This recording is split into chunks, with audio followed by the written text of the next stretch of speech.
The story revolves around a scenario where a modern U.S. warship is catapulted back in time to witness Pearl Harbor. It is up to the crew on the ship to determine if they want to prevent the attack and possibly change the course of history. The movie opens up in the 1980s as a U.S. Navy helicopter lands on the Pearl Harbor Naval Air Station. It is there to pick up Warren Lasky, a systems analyst who works for a major weapons manufacturer, the Tideman Industries. From here, Lasky will be flown and dropped on board the USS Nimitz, one of the United States' largest aircraft carriers. The reclusive CEO of the industry, Mr. Tideman, had previously ordered Lasky to also work as an efficiency expert for the U.S. Defense Department. Currently, as the helicopter gets ready to depart, Tideman shows up in his car but doesn't actually get out and greet his employee personally. Nonetheless, his car stays on the helipad until the helicopter flies off, as if to make sure Lasky gets on the USS Nimitz without fail. Meanwhile, as the helicopter flies towards the massive aircraft carrier, several monuments dedicated to the Second World War are shown. They are currently flying over the Pacific Ocean near Hawaii, which is the site of the Pearl Harbor attack.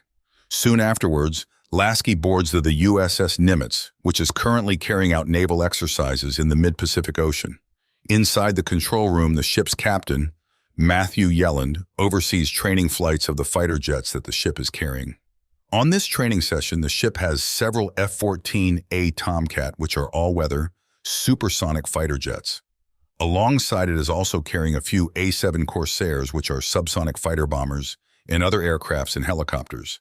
Captain Yelland looks on as two F-14 Tomcats land on the ship's runway without any problem. Soon, Warren Lasky joins him in the control room, and the two formally introduce each other. From their conversation, it is revealed that Richard Tideman actually delayed the departure of the USS Nimitz by 2 days for unknown reasons. The captain is clearly irritated by this, but Lasky tells him that he barely gets to talk to Richard Tideman face to face. Sensing a tension between the captain and the guest, the ship's executive officer, Commander Dan Thurman, intervenes. He points out that Richard Tideman gets to ask for some special favors because his industry designed and built the USS Nimitz. Following this, the captain resumes his duty, overlooking the landing of an A-7 Corsair bomber. He is puzzled when the weather takes a sudden turn for the worse, as the bright blue skies get replaced with thundering clouds and rain. According to the reports handed to him that morning, the whole day was supposed to be sunny and good for flights. On the lower level of the ship, Meteorological Officer Black Cloud receives a forecast of strange clouds forming nearby. In the meantime, the ship's corporal escorts Lasky to the navigator's in-port cabin. This small but functional room is adjacent to another cabin where the ship's air wing commander, Dick Owens, lives. Finding himself alone, Lasky explores both the cabins and stumbles upon a manuscript about World War II on a table. His investigation is interrupted as Commander Owens, the cabin's owner and the author of the manuscript, enters. Owens expresses displeasure at Lasky's intrusion and requests him not to repeat it.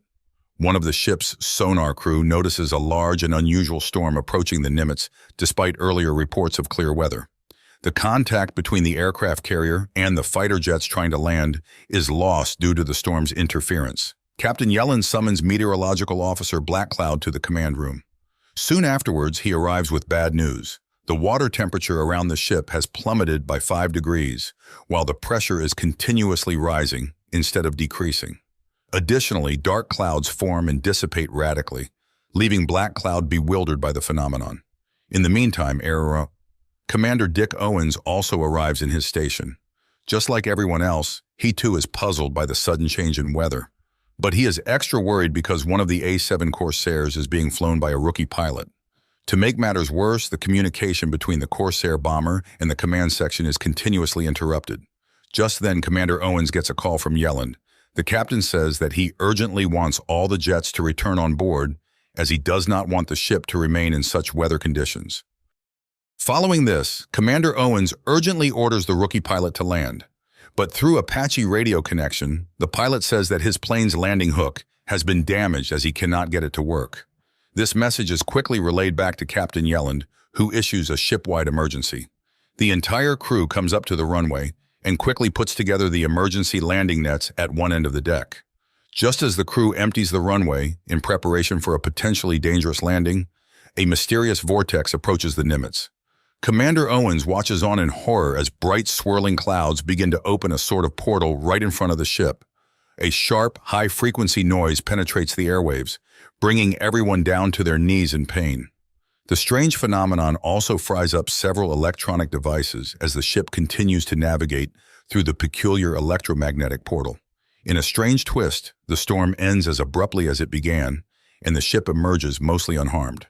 The crew quickly regains composure, after which Captain Yelland declares a state of emergency. All the crew members shut the doors to the command center of the ship and take their respective positions. Suddenly, the A-7 Corsair being flown by the rookie pilot is spotted nearby.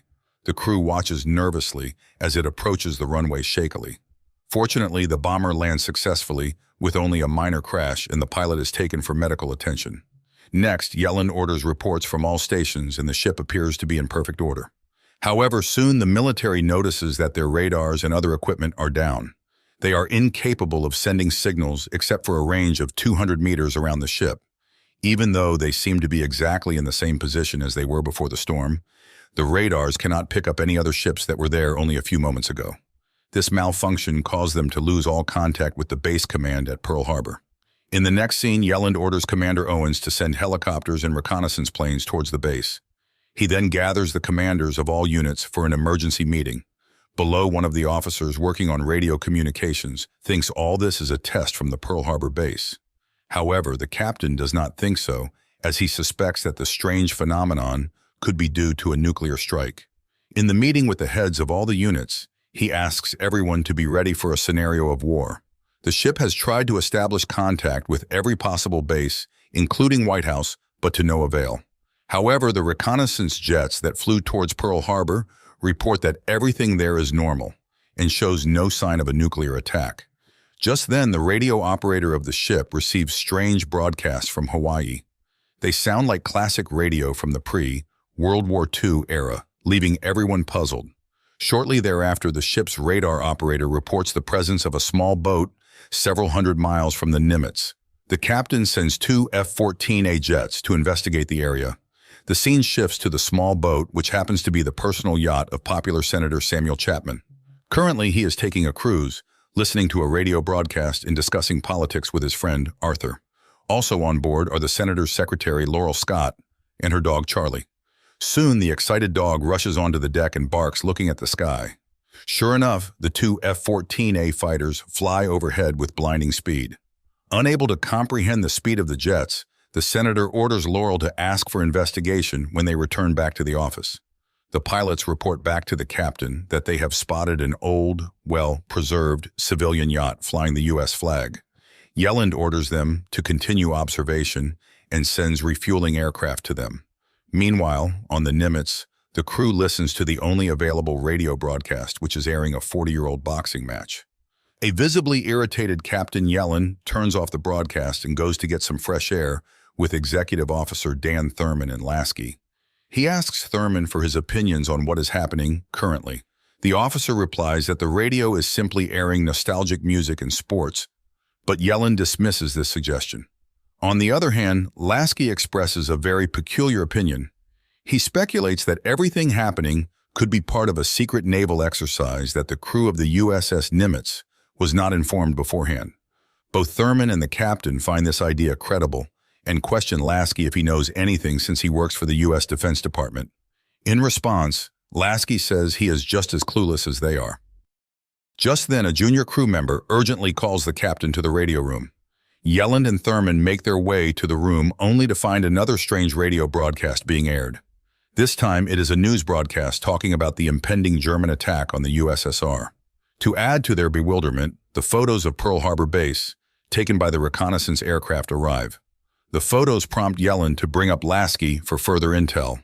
The efficiency expert watches in amazement as the photos show Pearl Harbor base, but before it was attacked in 1941. Lasky immediately asks the captain to summon the ship's wing commander, Richard Owens, who is also a World War II history expert. He compares the shots to several photos from the Smithsonian Museum that he has. He then determines that they are nearly identical, as all the pre-war monuments seem to be intact. The photo taken by the reconnaissance aircraft less than an hour ago also shows a fleet in Pearl Harbor. This is exactly the same fleet that was sunk by the Japanese Imperial Air Force nearly 40 years ago. Meanwhile, the F-14 Tomcats that were sent to overlook the yacht received word of another pair of radar contacts. After they refuel in midair, they detect two Japanese Mitsubishi A6M Zero fighters jets, commonly known as Zero planes. The American pilots promptly inform the captain, who orders them to continue monitoring the Japanese plane's trajectory. Later, Yelland, alongside the commanders Owens and Thurman and Lasky, endeavors to unravel the strange phenomenon unfolding before them. He thinks that somebody, for some reason, wants them to believe they are back in 1941, but he has no idea who would want such a thing. Thurman places the blame on the Russians for the unfolding events, while Lasky proposes a more radical notion. The efficiency expert says there is a possibility that they've been inexplicably transported back through time to 40 years ago. However, the military personnel dismiss this idea as implausible. Lasky further reiterates his view and points to the unprecedented nature of the mysterious storm they encountered. He is convinced that this situation stems from the influence of little-understood cosmic forces such as black holes, antimatter, and space-time warping. Captain Yelland finds this explanation peculiar and seeks some more grounded rationale for the events. Meanwhile, enemy Zero fighters jets approach the senator's yacht. Passengers on board watch with curiosity until they notice the Japanese flag on the planes. Suddenly, the Zeros open fire on the yacht, critically injuring Arthur, a friend of Senator Chapman. Stunned, the F-14 pilots forward the attack to the captain on the Nimitz. This is an unprecedented move, as Japan in the 1980s was a strong ally of the U.S. Owens, who appears to entertain the time travel theory, suggests that the Japanese aim to eliminate all radio-equipped objects that could warn Pearl Harbor of impending danger. To test this hypothesis, Yelland tasks Commander Owens with pinpointing the exact location of the Japanese forces in 1941. He then dispatches an E-2 reconnaissance plane to investigate the surrounding areas. On the other hand, the F-14 pilots seek permission to intervene and thwart the Japanese assault on the yacht and its remaining passengers. But the captain prohibits them from interfering, thinking that this could lead to a massive diplomatic problem with their ally Japan. In the meantime, Senator Chapman and his secretary Laurel watch in horror as the Japanese fighters' jets return towards their yacht. Fortunately, they manage to escape by jumping into the sea with the dog Charlie, while the Zero planes completely destroy the yacht. After the Japanese completely cripple their target, they make another pass and again open fire. The pilots also shoot the survivors in the water, killing the crew member. At the urging of Dan Thurman, the captain orders the F-14 pilots to make a supersonic run over the Zeros in an attempt to frighten them off. Instead, the Zeros open fire on the Tomcats, which surprises everyone on the ship. And when the radar shows the Zeros are on a course toward the Nimitz, Yelland orders the American pilots to open fire. In the ensuing dogfight, both Zeros are easily downed. One pilot uses his plane's cannons, while the other launches a missile. They report to the captain that 2 civilians from the yacht and 1 Japanese pilot have survived the skirmish. Meanwhile, the E-2 plane's radar reads that there are 456 objects on the Japanese fleet, and all of them seem to be heading southwest. That is the direction where the U.S. naval base Pearl Harbor is located. Alarmed by this discovery, the captain tasks Commander Owens with assembling a rescue team and ensuring the isolation of the yacht's survivors. Commander Thurman is then directed to oversee the safety of the rescue operations, while the remaining crew members are assigned to monitor the movements of the Japanese fleet closely. Elsewhere, the senator, Laurel, and their dog are hoisted onto the rescue helicopter's deck from the water. Chapman surveys the interiors of the helicopter with astonishment, curious about the origin of their rescuers. Owens informs him about the Nimitz, and when he realizes that the Senator Chapman from the 1940s is standing before him, he is speechless. Subsequently, the rescue team also retrieves the surviving Japanese man before returning to the aircraft carrier. When they return back to the Nimitz, Captain Yelland examines the Japanese man's personal effects and orders the translation of his notebook. Meanwhile, the E-2 continues its vigilance over enemy movements, confirming a substantial Japanese fleet heading towards Pearl Harbor. Back on board the Nimitz, the 3 survivors are sequestered below decks. Chapman, angry at being held against his will, is identified by Commander Owens. He determines that the storm that swallowed the Nimitz hours before has displaced the carrier in time and deposited them in the Pacific Ocean on December 6, 1941, one day before the Japanese sneak attack on Pearl Harbor. Owens also shares the story of Chapman himself. Just prior to the Japanese attack, Chapman and his friend Arthur Scott were both declared lost at sea under unsolved circumstances. Chapman himself was considered to be a strong contender to beat Franklin Roosevelt for the presidency of the United States. By interfering with the attack on Chapman's yacht, the presence of the Nimitz has altered history, and Chapman's survival may severely disrupt the space-time continuum. Yelland is, of course, opposed to simply executing the senator and orders him held until they can figure out how best to deal with the disruption they've started. Another larger question arises in the captain's mind. Should the Nimitz engage the Japanese fleet and air force and prevent the attack on Pearl Harbor? Thurman believes they should, while Lasky is torn by the idea, stating that this type of interference in history could have very serious consequences.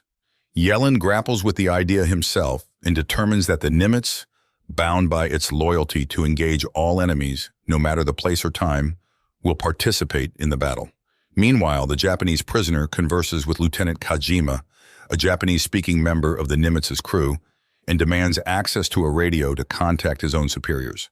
At one point, Chapman's golden retriever escapes from the room where his master is being held and runs into the room holding the Japanese pilot. The pilot is able to disarm a Marine guard and seize his rifle, opening fire and killing a few crew members. He reiterates his demands through the translator and holds several people hostage, including Owens and Lasky.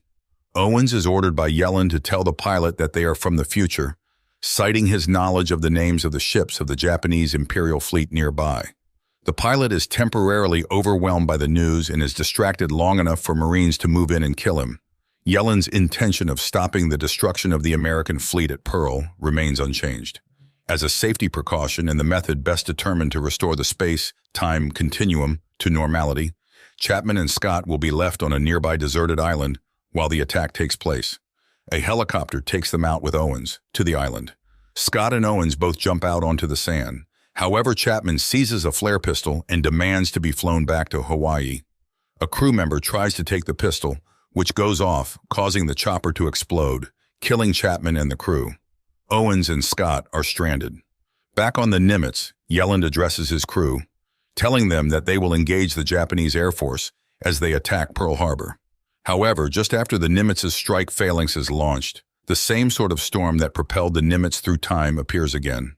Yelland aborts the counterattack and the ship is consumed again and delivered to the same spot and the same date and time where it was initially displaced. The aerial armada emerges from the storm intact, and its aircraft safely land on the carrier. The Nimitz returns to Pearl Harbor and Lasky is met at the pier. The door of a nearby limousine opens and Scott's dog, still on the Nimitz when it was sent back into the future, excitedly runs to the limo and jumps inside. Lasky gets in the limo and sees both Laurel Scott and Commander Owens, both aged nearly 40 years. Owens tells Lasky that they have a lot to talk about.